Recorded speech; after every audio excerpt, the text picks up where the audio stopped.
Hi guys, Ben from My Cycling Coach. I hope you're doing well, hope you're having a great day.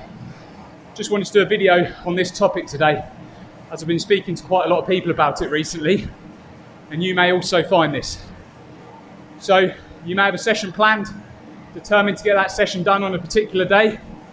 You may have organised your whole day around making sure you've set aside time to get this session done.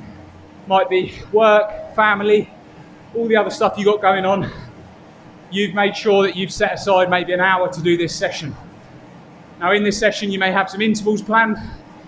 You're trying to improve your power and fitness, some high intensity work planned.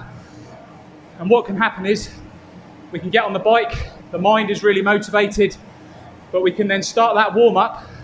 And just after a few pedal strokes we can instantly feel that the legs are feeling a little bit wobbly and a little bit tired. And this is where you might just start to think, oh, okay, this is going to be tough. You keep doing the warm up, you get to that first interval that you've got planned or effort, and the legs will just say, no chance in doing this today. The legs feel smashed, hollow, and maybe like you've just got no energy. And what can tend to happen is when we feel this, is that we just hit stop on the session and get off the bike. And this is probably one of the worst things you can do in this situation, both from a psychological and physiological perspective. Now, from the psychological side, the reason for this is, as I say, you've just planned your whole day around making sure you get that session done. And if you have to then stop it and feel like you've wasted your valuable training time, that's probably going to put a real downer on your day. So that's the psychological reason why we shouldn't stop.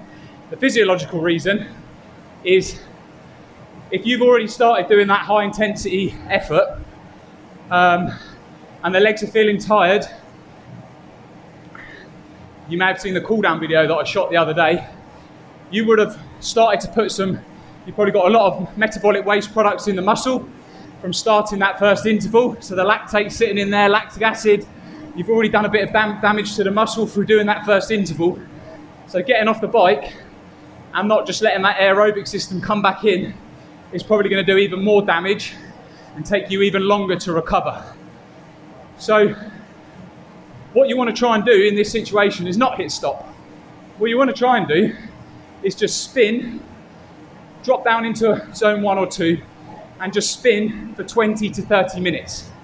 Now what this is going to do psychologically is make you just come down into those lower zones, have a chance to still just get a bit of some pedaling in, feel like you're relaxing. You might put some music in, just chill out in those lower zones, which is then going to still make you feel like you've actually done a bit of training, contributed to your program, and just still make you feel like you performed some exercise and all the good things that are associated with doing physical exercise.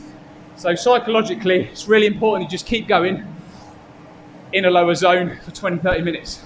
Physiologically, it's also really important because, as I say in my cool down video, just by doing a bit of recovery work for 20 to 30 minutes, it's going to let that aerobic zone kick back in, get some good blood flow into the legs. The aerobic zone is going to come in, it's going to shut all that lactic acid out the muscle. It's going to help your legs feel more refreshed when you get off. You may then take a rest day, the day after this session, and then just by doing that recovery and having that rest day, you're going to be able to go into that next planned session feeling a lot more refreshed and knowing that you can train. So yeah guys, been speaking to a lot of people about this topic at the minute. Don't just press stop if your legs aren't feeling great. The mind might be saying yes, you want to do it. The legs might be saying no. Don't just press stop on the session. Still use that valuable training time to contribute to your program and your progress, and still get a good ride in. Yeah guys, if you found this useful, please just pop a like on the post. Follow, share, subscribe. Any comments, as always, would love to hear from you if you found this useful. Have a great rest of your day, enjoy your riding, and speak soon.